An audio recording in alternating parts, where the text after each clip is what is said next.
decidí estudiar antropología. Me enteré que en México hay unos buenos departamentos para eso y me apunté con una beca en la Universidad Iberoamericana en un departamento que llevaba un fuerte sello de su fundador, el doctor Ángel Palermo. Pero el primer día de clase me sucedió algo que definió mi futuro sin saberlo yo entonces. El maestro nos dio el programa de curso, y un curso introductorio, y nos pidió que eligiéramos cada quien un autor para exponerlo luego en clase. Yo miré la lista, no identifiqué a ningún autor y como me daba lo mismo, levanté la mano y me apunté con el primero. Según el alfabeto, era Adams, Richard Newbold Adams. Y el libro era Las redes de expansión humana. Y oh sorpresa, cuando lo leí, que no tenía ninguno de estos temas que yo vine a estudiar. Era una antropología completamente desconocida para mí. La tesis básica de este enfoque es que todos los sistemas, ya sean físicos, ya sean bióticos, ya sean sociales, son sistemas que necesitan energía para sobrevivir. Al usar energía, producen mucho desperdicio, que se dice entropía, incluso que es mayor que el trabajo obtenido de las transformaciones, y el resultado es un gran déficit. Y ese déficit hay que compensarlo. ¿Y cómo se compensa? Pues con producir todavía más entropía. Eso nos mete en una dinámica energética algo difícil de entender, pero es una termodinámica que el doctor Adams aprendió con Prigogine, un compañero suyo en la Universidad de Texas, Premio Nobel de Química,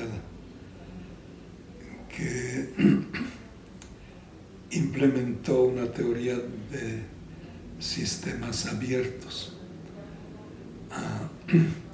en la termodinámica, que hasta entonces se refería solo a sistemas cerrados que no intercambian nada con su ambiente.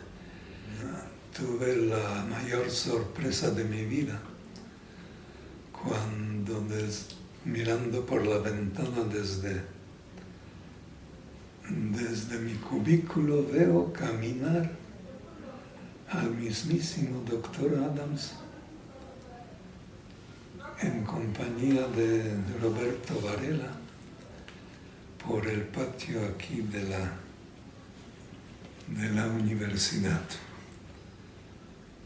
Entonces pensaba que estaba soñando, y años más tarde aquí, pues el mismo doctor Adams vino invitado a la inauguración del posgrado en 94 y nos dio un breve curso sobre su enfoque.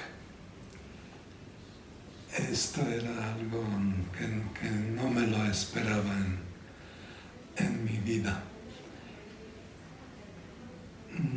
No estaba muy seguro de entender bien todo, pero en una de estas, el doctor Zambrano de filosofía invitó a un amigo suyo, un físico joven de la UNAM, para que nos diera un curso sobre sistemas termodinámicos o termodinámica para dummies de ciencias sociales. Ahí me afirmé un poco más en mi posición de fanático de la teoría adamsiana de sistemas y de energética social. Yo siempre he pensado que Leonardo es alguien cínico en el sentido de la filosofía cínica de la Grecia antigua. Es decir, alguien que guarda cierto malestar con la cultura. Alguien que se resiste a la reputación, que se aleja de los reflectores.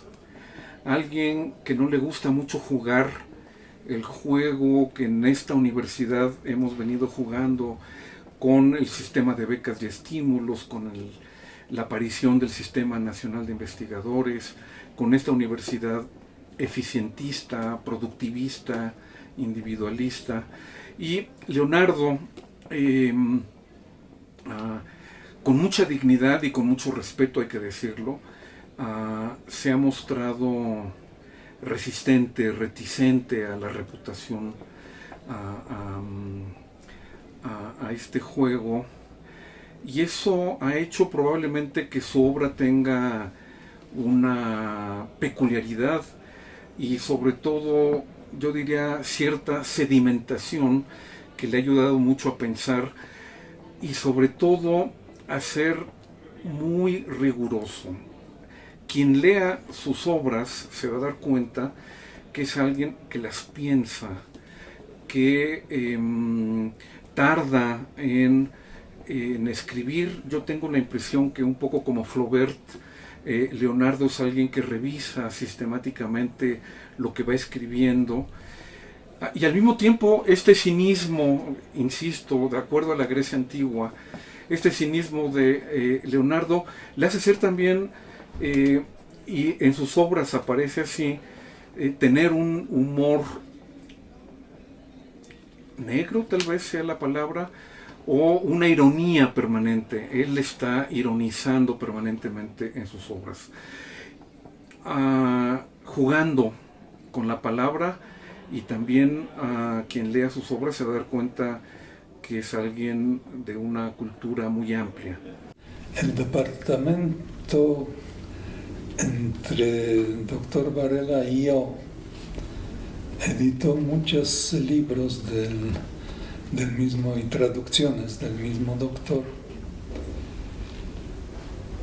entre ellos Las redes de expansión humana, El octavo día, que es la obra cumbre del doctor Adams, y fue traducida por Gloria Elena Bernal, mi esposa, a la que convencí de que lo hiciera gratis. Es una traducción, muchos lectores me dijeron, una buena traducción de un libro muy, muy difícil de seguir. Y algunos otros libros más y artículos. De entre ellos, una vez que me llega a mi correo de Shannon un texto del doctor que él escribió para una enciclopedia de energía. Un trabajo importante y un tema muy discutido en nuestros tiempos. Me llamó la atención que invitaron también a un antropólogo para opinar de estos temas. Pero el doctor lo envió a un grupo de conocidos y amigos pidiéndoles la opinión sobre su texto. Y para mí fue una lección de humildad y de entender el secreto de su éxito. Tiene cientos de artículos y publicaciones y libros, pero siempre los enviaba a dictaminar, no solo a las editoriales y dictaminadores secretos, sino a sus conocidos. Leonardo publicó un libro que fue su tesis doctoral, Evolución y Sociedad, termodinámica de la supervivencia para una sociedad de escala humana, que es un libro de un rigor extraordinario, que es un libro en el que Leonardo no solo retoma la obra de Rick Adams, que ha tenido una influencia importante en nuestro departamento, sino que la lleva a otros niveles. Es una reflexión a partir de Adams, más allá de Adams, y a veces en contra de Adams. Entonces, probablemente desde ese punto de vista, Leonardo se interioriza con la estadística, con la matemática, con la física, y probablemente sea el más científico de quienes integramos el departamento de antropología. Conoce mucho de física, de matemáticas, pero también reconoce los problemas filosóficos que traen la termodinámica, el problema de la entropía, el problema de la incertidumbre, de la indeterminación, de tal suerte que Leonardo, en esta dimensión cínica que tiene, al mismo tiempo tiene un enorme compromiso con luchar en contra del ecocidio, en contra de esta creciente producción de entropía que nuestras sociedades que consumen cada vez más flujos energéticos, por lo tanto producimos más entropía, y quizás como dijera Georgescu Roman, y que Leonardo retoma en algunas de sus obras, las sociedades humanas tengamos una vida efímera, muy intensa, pero que quizás caminamos hacia el abismo. Porque siguiendo este enfoque no obtenemos ninguna solución práctica técnica, pero sí podemos obtener un entendimiento de cuál es nuestra posición en este mundo, del que no somos dueños, porque la tesis principal del enfoque adamsiano es que la evolución de la biosfera está fuera del control humano, fuera de control de cualquier sociedad o de cualquier participante en este devenir. Y entonces, ¿qué podemos hacer? O en específico, ¿qué nos puede decir la antropología sobre esta comprometida situación del octavo día de la contienda, de lo que nos tocó vivir aquí? Generalmente se piensa que no hay asunto que no tenga solución tecnológica, económica, mercantil, la que sea, venga lo que venga, vamos a encontrar el camino. Y ahora se habla mucho de la transición energética.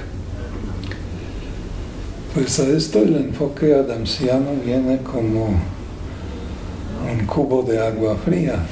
La transición, que ahora es una crisis energética abierta, pues no tiene una solución inmediata y fácil. Lo que se podría hacer es prolongar un poco la crisis, porque el desenlace sí va a ser un problema serio. De hecho, el juego de la termodinámica, dicen los clásicos, no se puede ganar ni empatar. La única ganancia es permanecer en el fuego y manejar los daños como se puede. Este es el mensaje, y eso también explica la incomodidad y las críticas que se lanzan a este enfoque, pero a mí me parece más realista que la ilusión de creer en energías gratuitas, sustentables, provenientes del sol, renovables, como si la energía de ayer podría renovarse hoy y que se manejara sin hacer daño al medio. Todo esto son ilusiones. Hola, buenas tardes. Mi nombre es Ricardo Falumir Parker. Soy profesor del Departamento de Antropología, donde tuve el gusto de ser, donde todavía tengo el gusto de ser compañero de Leonardo Tristania durante los últimos 40 años. Así que para mí es un honor y un gusto poder hablar de él, comentar con él cosas sobre la trayectoria, la amistad, la importancia que tuvo Leonardo dentro de la Universidad Autónoma Metropolitana y la antropología mexicana. No recuerdo la fecha exacta. Él llegó a estudiar a la Universidad Iberoamericana Antropología, donde yo también había estudiado, y ya después de recibirme me invitaron a dar clases. Y me pidieron una clase de antropología y marxismo para el posgrado en antropología. Y me dijeron que el grupo era de tantas gentes, etcétera, y que se habían inscrito todos excepto un polaco. Y ese polaco, luego supe que se llamaba Leonardo Tristania, y cuando supe que era polaco me imaginé inmediatamente por qué no tendría ningún interés en escuchar una clase sobre antropología y marxismo. Acuérdense que él nació en Polonia en la época stalinista, así que de catecismo marxista debe haber estado hasta el gorro. Leonardo en la UAM me di cuenta ahora preparando un poquito, haciendo un acordeón para esta conversación, para esta entrevista, era una ave rara. Era de los pocos antropólogos, casi yo diría, casi en México, es atrevido decirlo, pero ciertamente en el Departamento de Antropología, que mantenía una perspectiva evolucionista muy seria. Fue uno de los pocos alumnos que, por haber trabajado con Ángel Paler y por conducto de Ángel Paler, conoció a Richard Adams, la teoría energética del poder, que Leonardo se convirtió en un discípulo predilecto de Adams y de Ángel. Visitó a Richard Adams en Austin muchísimas veces, conversaron, hablaron, escribieron, y eso convirtió a Leonardo en un experto adamsista y un experto evolucionista, uno de los pocos que conserva a la fecha, aunque como decía ahorita, se ha vuelto cada vez más urgente la perspectiva evolucionista, en la medida en que no existen proyectos civilizatorios que nos queden a la mano hacia cuáles aspirar. La perspectiva evolucionista de la antropología se vuelve cada vez más fundamental. Y Leonardo es esa piedra fundamental, ese no diría yo vocero, pero sí esa piedra sólida de continuidad del evolucionismo en la antropología mexicana, no solo en México, sino en el mundo entero. La primera ley sería la energía es constante, y la segunda es que en cada transformación pierde potencia. Lo que implementa Prigogine son sistemas abiertos. Hay una teoría de sistemas que pertenece al enfoque evolutivo. Adams es evolucionista, que no los hay mucho en antropología. Y esta evolución darwiniana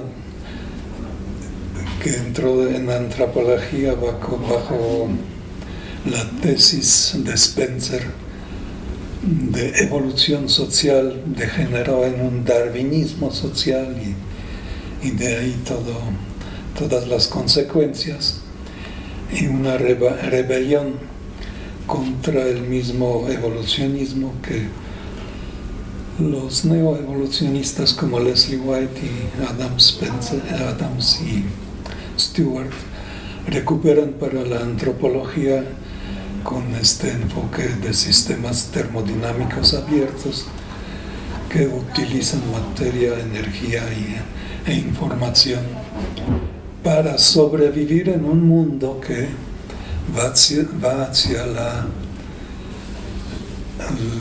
entre comillas, muerte térmica o desvanecimiento térmico, que es un futuro remoto que no nos debe quitar el sueño, pero sí es algo que también opera aquí y ahora. Es una variable independiente. Y resulta que lo social no solo se explica por lo social, como es la teoría, la tesis durkheimiana clásica, que casi todas las ciencias sociales siguen al pie de la letra, sino que hay variables independientes, y una de ellas es la realidad física.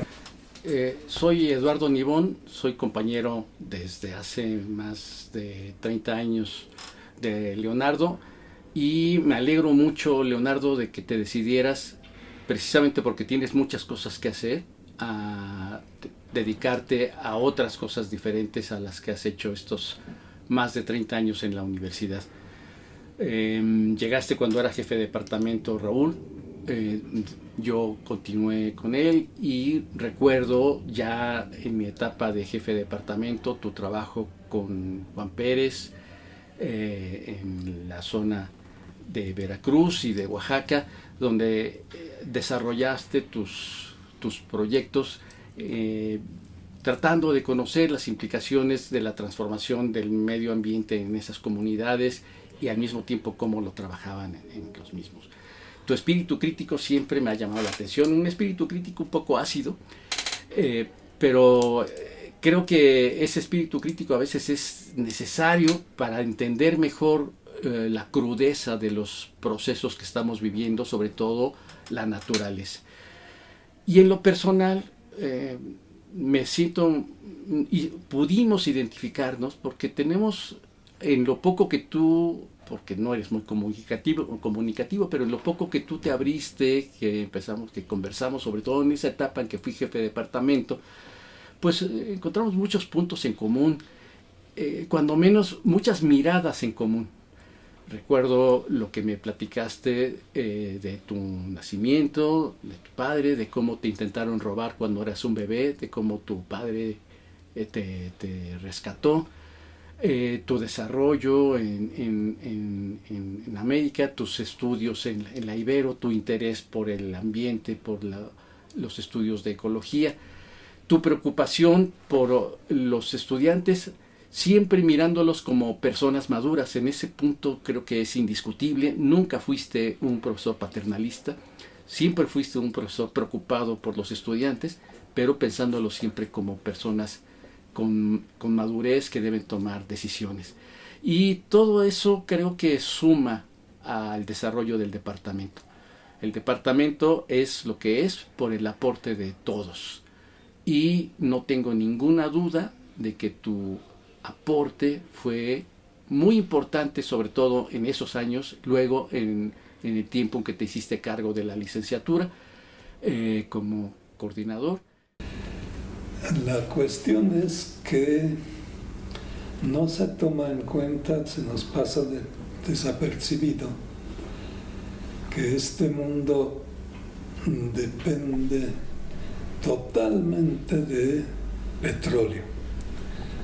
Esto de la cuarta revolución informática es una gran exageración de la inteligencia artificial, etc.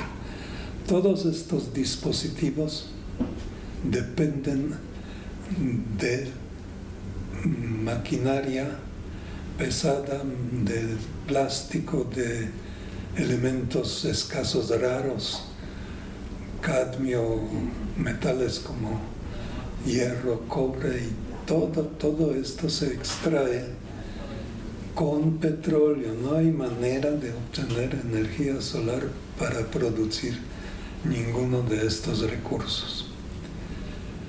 Incluso los satélites y toda la inteligencia artificial que usa energía de combustibles fósiles va a durar tanto tiempo cuanto nos alcance el petróleo. En cuanto a los sistemas sustentables, sí los hay. Hay gente que trabaja sus tierras, sus milpas, sus bosques, con su propio trabajo, sin mucho insumo de tecnología, con trabajo vivo e insumos orgánicos. Y en este sentido, los campesinos del mundo, las granjas que de menos de 5 hectáreas en promedio, que producen 75% de alimentos que conseguimos en las ciudades en el supermercado. El otro 25% es de agricultura producida con agroquímica y biocidas, que no va a durar mucho. En este sentido, estas pequeñas granjas campesinas de agricultura tradicional indígena, de cara a la crisis que ya está en curso, tiene más posibilidades de sobrevivencia que estos grandes dinosaurios internacionales de industria extractivista que es una de las causas de esta crisis climática. El departamento aquí de antropología, la mayor parte de sus trabajos, si echamos vistazo a los estantes de las tesis, es sobre este problema de los campesinos indígenas.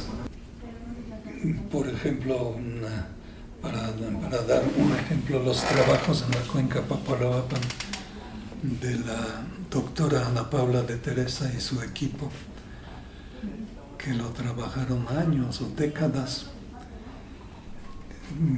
bajo la premisa de selva habitada. Mientras haya bosques, habrá oxígeno, habrá ríos con agua potable, habrá tierras cultivables con tecnología tradicional. La fundación de hace 50 años, a cargo del Departamento de Ciencias Sociales del doctor Luis Villoro, que tiene un libro suyo que se titula Los grandes momentos del indigenismo en México. Cuando viene aquí encargado de organizar los departamentos, decide que debe haber antropología por el conocimiento, su interés mismo en la problemática. Y entonces pide al doctor Palermo que mande algunos de los suyos aquí. Como la Iztapalapa era una zona de chinampas que pronto se urbanizó, pero estaba muy lejos, al margen de la gran ciudad, nadie quería venir. Y casi por obligación se ofrecieron como haciendo un servicio social para organizar las primeras programas de estudio.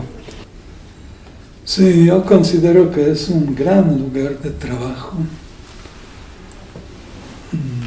no tanto por las rutinas y trabajo en sí, sino por las sorpresas que, por ejemplo, a mí me trajo, y que es una antropología muy contemporánea, muy interesante, Y como ambiente, los colegas, los alumnos, el personal administrativo, las autoridades, es un ambiente muy amigable, disfrutable, único en su género, único en el mundo, por lo que aquí hacemos. Estoy como muy agradecido y por todo lo que me pasó. Si no estuviera yo aquí, mi vida sería muy distinta. Un recuerdo que voy a guardar muy hondo es cuando en una pachanga de estas un alumno me miró fijamente a los ojos y me dice: oiga, maestro, ¿le puedo dar un abrazo? Y nos abrazamos tiernamente. Este recuerdo de gratitud mutua lo voy a guardar como un tesoro, y también quiero agradecer a todos los que me acompañaron en esta aventura intelectual. Gracias.